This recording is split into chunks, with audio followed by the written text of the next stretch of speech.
السلام علیکم خواتین و حضرات، میں بیرسٹر احتشام امیر الدین آپ کی خدمت میں ایک اور ویلاگ کے ساتھ حاضر ہوں۔ آج کے ویلاگ کی سٹوریز میں سر فہرست سٹوری عمران خان صاحب کا لکھے جانے والا خط chief of the army staff کے نام ہے، جنرل عاصم منیر کے نام، جس خط میں انہوں نے بہت ساری باتوں کا ذکر کیا ہے، اور میں اس خط کا متن تو آپ تک پہنچاؤں گا، آلریڈی رپورٹ بھی ہو چکا ہوا ہے بہت ساری جگہوں سے، شاید آپ نے سن بھی لیا ہو، لیکن میں پہنچاؤں گا متن۔ لیکن اس کے ساتھ ساتھ خاص طور پر بات میں یہ کروں گا کہ یہ جو خط عمران خان صاحب نے لکھا ہے، اس کو حکومت اور اسٹیبلشمنٹ کے جو اعلیٰ کار صحافی ہیں وہ جس طرح سے پورٹرے کر رہے ہیں، وہ کیا پورٹرے کر رہے ہیں، لیکن اصل وجہ کیا ہے خط لکھنے کی میری نظر میں، اور آنے والے دنوں میں اس کے اثرات کیا ہوں گے، اس کے اوپر خاص طور پر بات کروں گا۔ اس کے علاوہ جن سٹوریز پر آج بات کریں گے وہ عمران ریاض خان صاحب کے حوالے سے بھی ایک سٹوری پر بات کریں گے کہ وہ لندن تو پہنچ گئے، اب ان کی گفتگو بھی سامنے آ گئی ہے، کچھ روشنی اس پر ڈالیں گے۔ اور تیسرا یہ کہ وہ ایس ایچ او جس نے ایک بزرگ شہری کو مین ہینڈل کیا تھا، اس کو حوالات میں ڈالنے کے بعد اس کی تصویر سلاخوں کے پیچھے سے جو وہ کھڑا ہے، اس کی تصویر مریم نواز چیف منسٹر پنجاب نے شیئر کی ہے ایکس پہ، اپنے اکاؤنٹ پہ، اس پر بھی کچھ تبصرہ کریں گے، روشنی ڈالیں گے۔ سب سے پہلے میں آپ کو یہ بتاؤں کہ وہ صحافی جو حکومت کے اعلی کار ہیں، جو اسٹیبلشمنٹ کے اعلی کار ہیں، پٹھو ہے، چمچے چٹھے، جو بھی آپ ان کو کہہ لیں، انہوں نے ایک مخصوص انداز میں عمران خان کے خط کو پریزنٹ کی ہے، اور ایک نیریٹو بلڈ کرنے کی کوشش یہ کی ہے کہ عمران خان نے تو اب بڑی پریشانی میں منتیں ترلے کرنے کے لیے یہ خط لکھا ہے، اور یہ منتوں ترلوں کا آغاز ہے کہ خط لکھ دیا گیا chief of the army staff کو، آگے دیکھیں کیا ہوگا، یہ وہ، اور عجیب و غریب ٹویٹ اور یہ وہ فلانی، اس طرح کی بہت ساری باتیں کچھ صحافیوں نے کی ہیں۔ نام لینا مطلب کہ آئی تھنک وہ میٹر نہیں کرتے ہیں، کہ اتنے امپورٹنٹ ہی نہیں ہے کہ ان کے نام لیے جائیں، تو اس وجہ سے میں نام نہیں لوں گا، لیکن ہوئی ہے گفتگو، ہوئی ہے، خاص نیریٹو بلڈ کرنے کی کوشش کر رہی ہے ایک خاص گروپ آف جرنلسٹ، اور وہ اسٹیبلشمنٹ کو خوش کرنے کے لیے، اسٹیبلشمنٹ خوش ہوگی تو ان کو مزید کچھ نوازے گی، اس لیے کر رہے ہیں۔ لیکن اصل وجہ کیا ہے، اس کے اوپر میں بات کرتا ہوں، لیکن اس سے بھی پہلے خط کا متن آپ تک پہنچاتے ہیں۔ عمران خان صاحب نے کہا جی کہ فوج بھی میری ہے اور ملک بھی میرا ہے، ہمارے فوجی پاکستان کے لیے قربانیاں دے رہے ہیں، دہشت گردی کے خلاف جنگ میں کامیابی کے لیے ضروری ہے کہ قوم فوج کے پیچھے کھڑی ہو، لیکن افسوسناک امر ہے کہ اسٹیبلشمنٹ کی پالیسیوں کی وجہ سے فوج اور عوام میں خلیج دن بدن بڑھتی جا رہی۔ اس کی کچھ بنیادی وجوہات ہیں جن کو مد نظر رکھتے ہوئے اسٹیبلشمنٹ کو اپنی پالیسیوں پر نظر ثانی کرنے کی ضرورت ہے، تاکہ عوام اور فوج کے درمیان بڑھتے ہوئے فاصلے اور فوج کی بدنامی کو کم کیا جا سکے۔ پوائنٹ ٹو بی نوٹڈ، فوج کی بدنامی کو کم کیا جا سکے۔ سب سے بڑی وجہ 2024 کے انتخابات میں تاریخی دھاندلی اور عوامی مینڈیٹ کی سرعام چوری ہے، جس نے عوام کے غصے کو ابھارا ہے۔ جس انداز میں ایجنسیاں پری پول دھاندلی اور نتائج کنٹرول کرنے کے لیے سیاسی انجینئرنگ میں ملوث رہیں، اس نے قوم کے اعتماد کو شدید ٹھیس پہنچائی ہے۔ صرف 17 نشستیں جیتنے والی پارٹی کو اقتدار دے کر اردلی حکومت ملک پر مسلط کر دی گئی۔ دوسری وجہ 26ویں آئینی ترمیم ہے۔ جس طرح 26ویں آئینی ترمیم کے ذریعے عدلیہ کو کنٹرول کرنے کی غرض سے ملک میں آئین و قانون کی دھجیاں اڑا دی گئی ہیں، اس کے خلاف پاکستانی عوام میں شدید نفرت پائی جا رہی۔ میرے مقدمات پاکٹ ججز کے پاس لگانے کے لیے ناصر جاوید رانا نے فیصلے کو ملتوی کیا۔ عدالتوں میں جاری کورٹ پکنگ کا مقصد یہی ہے کہ عمران خان کے خلاف مقدمات من پسند ججز کے پاس لگا کر اپنی مرضی کے فیصلے لیے جا سکیں۔ اس سب کا مقصد میرے خلاف مقدمات میں من پسند فیصلے، انسانی حقوق کی پامالی اور انتخابی فراڈ کی پردہ پوشی ہے، تاکہ عدلیہ میں کوئی شفاف فیصلہ دینے والا نہ ہو۔ تیسری وجہ پیکا جیسا کالا قانون ہے، الیکٹرانک میڈیا پر پہلے ہی قبضہ کیا جا چکا ہے، اب پیکا کی صورت میں سوشل میڈیا اور انٹرنیٹ پر بھی قدغن لگا دی گئی ہے۔ اس سب کی وجہ سے پاکستان کا جی ایس پی پلس سٹیٹس بھی خطرے میں۔ انٹرنیٹ میں خلل کی وجہ سے ہماری آئی ٹی انڈسٹری کو $1.72 بلین سے زائد کا نقصان ہو چکا ہے، اور نوجوانوں کا کریئر تباہ ہو رہا ہے۔ چوتھی اہم وجہ ملک کی سب سے بڑی اور مقبول جماعت پر ریاستی دہشت گردی کا سلسلہ مسلسل جاری ہے۔ ہمارے لیڈران اور کارکنان کی چادر اور چار دیواری کا تقدس پامال کرتے ہوئے 1 لاکھ سے زائد چھاپے مارے گئے، 20,000 سے زائد ورکرز اور سپورٹرز کی گرفتاریاں کی گئیں، انہیں اغوا کیا گیا، لوگوں کے خاندانوں کو ہراساں کیا گیا، اور تحریک انصاف کو کچلنے کی غرض سے مسلسل انسانی حقوق کی پامالی کی جا رہی ہے، جس نے عوامی جذبات کو مجروح کیا۔ 5ویں بڑی وجہ ملک میں سیاسی عدم استحکام کی بدولت معیشت کا برا حال ہے، جس نے عوام کو مجبور کر دیا ہے اور وہ پاکستان چھوڑ کر اپنے سرمایہ سمیت تیزی سے بیرون ملک منتقل ہو رہے ہیں۔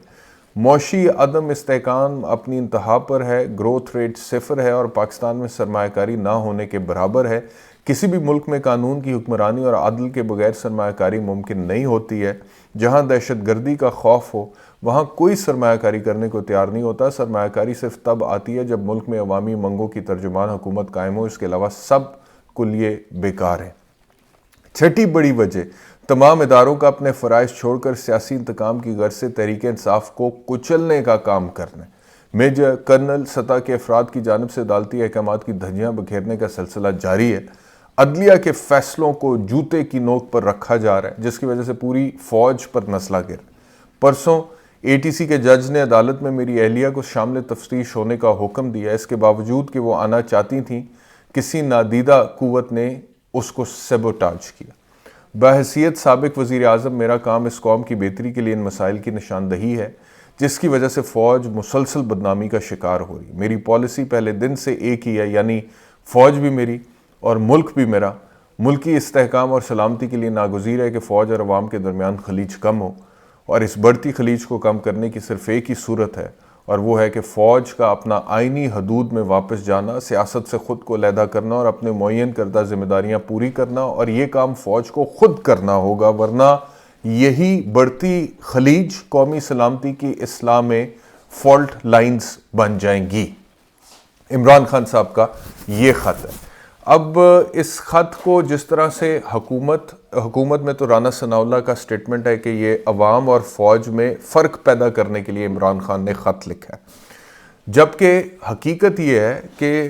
جو حکومت کر رہی ہے اس سے عوام اور فوج میں فرق پیدا ہو رہا ہے۔ جو حکومت کر رہی ہے اس سے عوام کے دل و دماغ میں فوج کے لیے، ادارے کے لیے اور ان لوگوں کے لیے جن کا کام ملک کا دفاع اور سلامتی ہے، نیگیٹو سینٹیمنٹ پیدا ہو رہا ہے، اور اس نیگیٹو سینٹیمنٹ کی وجوہات کی طرف اشارہ کیا ہے عمران خان نے اپنے خط میں۔ تو اب اگر وجوہات کی طرف اشارہ کرنا فرق پیدا کرنے سے مترادف آپ کر دیں گے، اس کو جوڑ دیں گے، تو وہ سرٹنلی آپ صحیح نشاندہی نہیں کر رہے ہیں، اور آپ چاہتے ہیں کہ مزید بگاڑ پیدا ہو۔ مطلب کہ اگر جب تک کوئی شخص بگاڑ کی نشاندہی نہیں کرے گا تب تک بگاڑ کو ٹھیک بھی تو نہیں کیا جا سکتا نا۔ اب اس میں غلط کیا ہے کہ ایجنسیوں کا استعمال ہوا ہے پولیٹیکل انجینئرنگ کے لیے، مینڈیٹ چوری ہوا ہے فروری 2024 کے الیکشن میں۔ اس میں غلط کیا ہے کہ پاکستان تحریک انصاف کے اوپر بدترین کریک ڈاؤن ہوا ہے۔ اس میں غلط کیا ہے کہ انسانی حقوق کی پامالی ہوئی ہے۔ اس میں غلط کیا ہے کہ چھاپے پڑے ہیں۔ اس میں غلط کیا ہے کہ لوگ زخمی ہوئے ہیں، قتل بھی ہوئے ہیں۔ اس میں کیا غلط ہے کہ فریڈم آف سپیچ ختم ہے، میڈیا کے اوپر پابندی ہے، پیکا کالا قانون ہے۔ اس میں غلط کیا ہے کہ فوج بدنام ہوئی ہے اور لوگوں کے دلوں میں، عوام کے دل میں جذبات جو ہیں ان کے بڑے نیگیٹو سینٹیمنٹ ابھر کے سامنے آئے فوج کے حوالے سے۔ تو جتنی بھی باتیں کی گئی ہیں اس میں غلط نہیں ہے کچھ بھی، ہاں، لیکن یہ اسٹیبلشمنٹ کو یا پھر اسٹیبلشمنٹ کو ہیڈ کرنے والے chief of the army staff کو پسند نہیں آئے گا، کیونکہ ان کی فیور میں پولیٹیکلی یہ نہیں جاتا۔ تو سو دیئرفور عمران خان نے اگر اس کی طرف نشاندہی کی ہے تو انہوں نے 2-3 مقاصد کا حصول کیا ہے۔ ایک تو یہ کہ انہوں نے وہ ساری چیزیں ریکارڈ پر لا دی اور directly chief of the army staff کو ایڈریس کیا ہے، تو یہ چیز ریکارڈ پہ انہوں نے رکھ دی ہے کہ بنیادی طور پر یہ تمام پرابلمز جو اس وقت جس پرابلمز میں ملک گھرا ہوا ہے اس کی وجہ اگر کوئی ہے تو وہ یہ ہے کہ فوج کی سیاست میں مداخلت ہے، اور فوج اپنے آئینی رول میں واپس جائے تو پھر اس سے جڑے سارے مسائل جو ہیں وہ درست ہو جائیں گے۔ اور یہ کون کر سکتا ہے؟ وہ chief of the army staff کر سکتا ہے، تو اس وجہ سے انہوں نے ایڈریس کیا اس کو۔ ایک تو وہ یہ چیز ریکارڈ پہ لے آئے، دوسرا اس میں منت ترلا کون سے؟ یہ تو ریکارڈ پر لائے ہیں، اور ریکارڈ پہ لانے کے بعد کہا ہے کہ اگر اس کو ٹھیک نہیں کریں گے تو مزید خلیج بڑھتی چلی جائے گی فوج اور عوام کے مابین۔ تو منت ترلے والی بات نہیں ہے، بڑا سمارٹلی انہوں نے chief of the army staff کو ایڈریس بھی کیا ہے، ریکارڈ پر بھی لے آئے ہیں کہ مسائل اس وجہ سے ہیں، اس وجہ کو ٹھیک کرنا آپ کی آئینی ذمہ داری ہے، اور ساتھ ہی ساتھ انہوں نے فوج کو اون بھی کیا ہے، ادارے کو اون بھی کیا ہے، یعنی کہ ادارے سے، فوج سے کوئی مسئلہ نہیں ہے, کوئی پرابلم نہیں ہے. انہوں نے کہا فوج بھی میری ہے, ملک بھی میرا ہے, اور ایک طاقتور تگڑی فوج کی ضرورت کو انہوں نے ایکسیپٹ کرتے ہوئے جو اسٹیبلشمنٹ کا سیاست میں کردار ہے اس کو تنقید کا نشانہ بنایا ہے. اور اس سے یہ ہوگا کہ جو مجھے لگتا ہے, جو میری رائے ہے, جو میں نے آپ کو کہا تھا, وہ اس سے یہ ہوگا میرے خیال میں کہ فوج دیکھیں اب ویسے تو ایک ادارہ ہے اور ایک ڈسپلنڈ فورس ہے اور ایک چین آف کمانڈ کو فالو کرتی ہے, لیکن اس کے باوجود یہ بات تو طے ہے کہ فوج میں جتنے بھی لوگ سرو کر رہے ہیں, چاہے وہ نیچے جوان ہیں یا پھر وہ حولدار ہیں یا لانس نائک ہیں یا پھر وہ افسر ہیں, اوپر تک ہر کسی کا اپنا دماغ تو ہے اور وہ اس دماغ سے سوچتا بھی ہے اور اپنی کوئی خیالات بھی رکھتا ہوگا, کوئی اس کی اپنی صحیح اور غلط میں پہچان بھی, اپنی کوئی ڈیفینیشن تو ہوگی نا. تو اوور آل انہوں نے ادارے کو بیچ میں نہیں بولے, انہوں نے کہا اسٹیبلشمنٹ کا ایشو ہے. اسٹیبلشمنٹ اپنے کردار پر اور اپنے فیصلوں پر اور اپنی پالیسیوں پر نظر ثانی کرے, فوج اس کا خمیازہ اٹھا رہی ہے اسٹیبلشمنٹ کی بری پالیسی کا. تو اس چیز کو انہوں نے آئیڈینٹیفائی کیا اور فوج کو اون کرتے ہوئے جو اصل مسئلہ ہے اس تک وہ پہنچے ہیں. اور میرے خیال میں جو لوگ یہ نیریٹو بلڈ کرنے کی کوشش کر رہے ہیں کہ عمران خان فوج کے خلاف ہے, دیکھیں جی ادارے کے خلاف ہے, دیکھیں جی ملک کو نقصان ہے, ریاست کو نقصان ہے, جب فوج کے حوالے سے اس طرح کی گفتگو کرتے ہیں تو وہ چیز عمران خان نے میرے خیال میں بڑی سمارٹلی پلے کیا ہے, کلیئر کیا ہے. اور بہت سارا ایسا سینٹیمنٹ جو ود ان دی انسٹیٹیوشن پرو عمران ہوگا لیکن جس کو یہ نیریٹو بیچا جا رہا تھا کہ جی عمران خان جو ہے وہ اینٹی انسٹیٹیوشن ہے, وہ نیریٹو جو ہے اس کا دھڑم تختہ اس خط کے بعد ہوا ہے, کیونکہ ان لوگوں کو ایک دفعہ ری انفورس ہوا ہے, ریسٹور ہوا ہے یہ بات کہ جی عمران خان اینٹی انسٹیٹیوشن تو نہیں ہے, عمران خان تو پالیسیز پہ بات کر رہا ہے جو اسٹیبلشمنٹ کی. تو ان لوگوں کو اپنی سائٹ پر میرے خیال میں لانے میں یہ خط جو ہے وہ ایک اہم کردار ادا کر سکتا ہے. تو یہ عمران خان صاحب کا جو خط ہے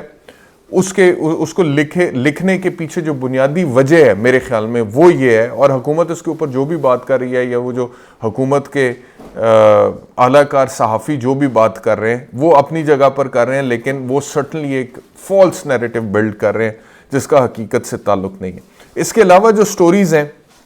اس میں ایس ایچ او کو مین ہینڈل جو کیا تھا, ایس ایچ او نے جس بزرگ شہری کو مین ہینڈل کیا تھا اس کو حوالات میں بند کرنے کے بعد اس کی تصویر مریم نواز نے اپنے ٹویٹر اکاؤنٹ پر شیئر کی ہے, اور اس میں لکھا ہے کہ کسی بھی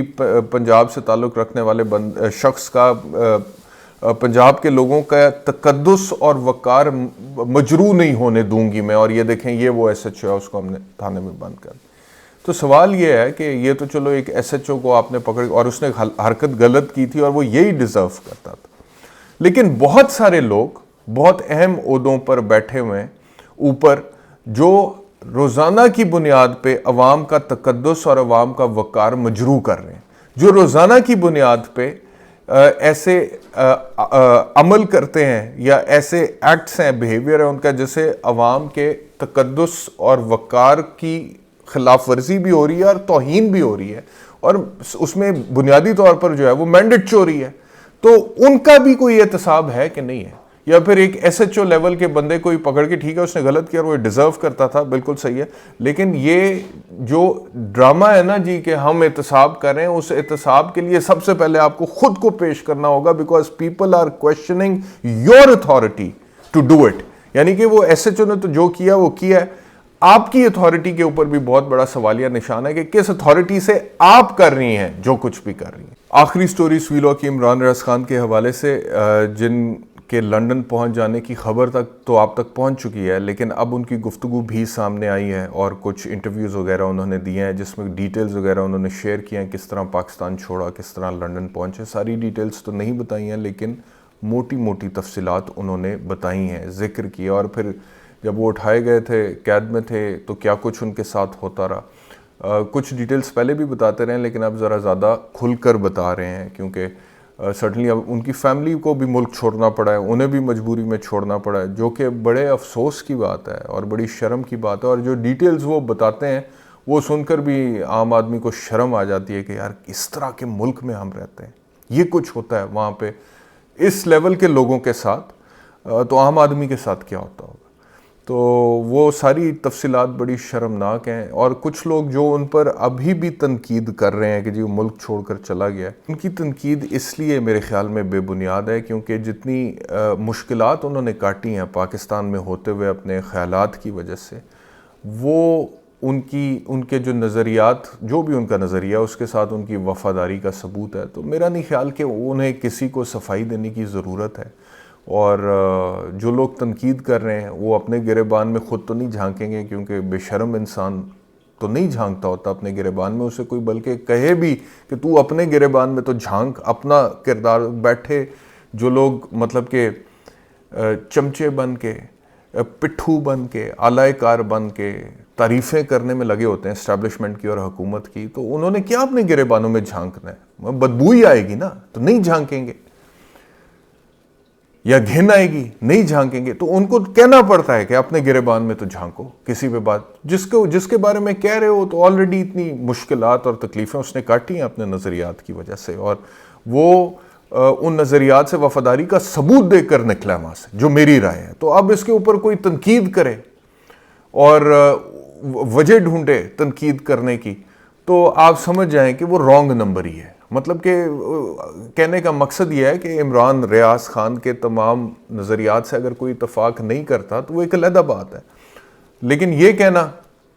کہ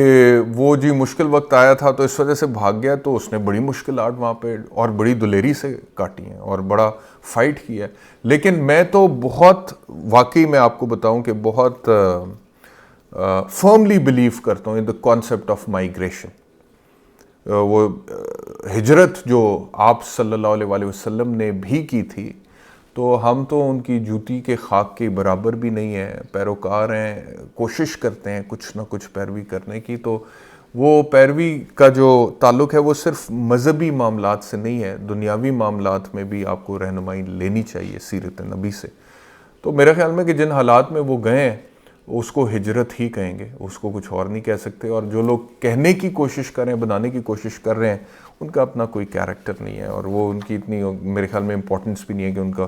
نام لے کے بتایا جائے یا اس کا جواب دیا جائے. اس ویلاگ میں اتنا ہی. انشاءاللہ دوبارہ آپ سے ملاقات ہوگی. اپنا خیال رکھیے. اللہ حافظ.